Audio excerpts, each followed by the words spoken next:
Migas berasal dari sisa-sisa jasad organisme makhluk hidup yang tertimbun oleh lapisan-lapisan tanah dalam waktu jutaan tahun yang lalu.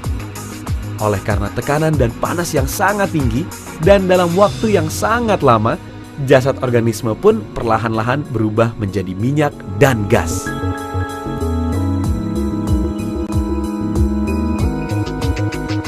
Kemudian, migas ini perlahan-lahan akan terkumpul pada lapisan sedimen berpori dan dikenal sebagai reservoir rock. Gerakan permukaan bumi mengakibatkan lipatan dan patahan lapisan batuan sehingga minyak dan gas dapat terjebak di antara lapisan batuan yang tidak tembus. Lapisan inilah yang kemudian akan dicari oleh para ahli kebumian untuk kemudian dilakukan eksplorasi dan pengeboran. Untuk menemukan lapisan minyak dan gas ini, dilakukan beberapa survei terlebih dahulu dengan menganalisa lapisan batuan jenis tanah. Misalnya, dengan menggunakan teknologi citra satelit, gravitimeters, dan menggunakan getaran seismik. Getaran seismik yaitu menciptakan getaran-getaran yang akan menembus berbagai lapisan batuan dan menangkap getaran pantulan yang terjadi untuk diterjemahkan dan dipelajari lebih lanjut. Meskipun didukung dengan teknologi modern, tidaklah mudah untuk dapat menemukan cadangan minyak baru. Tingkat resiko kegagalan cukup tinggi. Apabila sudah ditemukan sumber cadangan minyak yang prospektif, maka selanjutnya akan dilakukan pembuktian untuk menentukan dimensi dan volume kandungan minyak dan gas.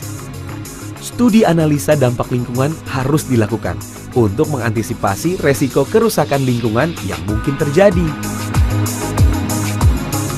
Pengeboran awal dilakukan untuk membuat lubang yang cukup besar dan tidak jauh dari permukaan. Apabila lubang pengeboran awal ini telah selesai, maka peralatan untuk pengeboran yang lebih dalam dapat dipasang atau disebut rig.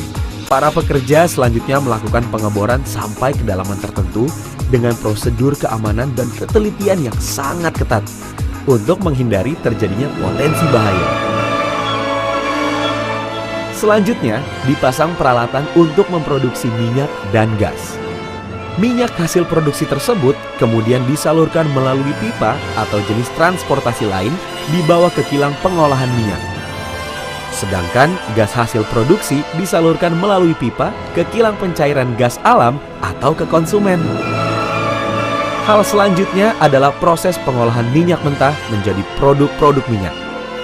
Minyak mentah atau yang sering dikenal dengan crude oil memiliki warna dan bentuk yang bervariasi, dari yang tidak berwarna hingga yang hitam pekat.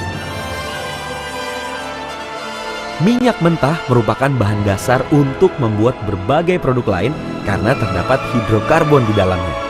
Hidrokarbon adalah susunan molekul yang terdiri dari hidrogen dan karbon dengan berbagai panjang dan struktur molekul yang berbeda. Untuk memisahkan bermacam-macam jenis hidrokarbon yang tercampur dalam minyak mentah, maka dilakukan proses pemurnian yang dikenal sebagai penghilangan atau oil refinery.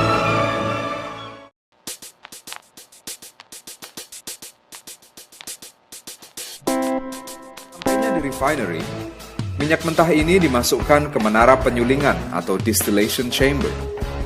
Di menara tersebut, minyak dipanaskan hingga 370 derajat Celcius.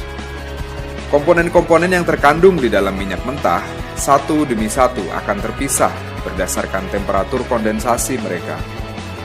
Aspal dan produk berat lainnya akan berada di bagian bawah menara. Sementara diesel atau solar, aftur atau bahan bakar pesawat, dan bensin atau gasoline akan menguap dan terpisah pada bagian atas menara.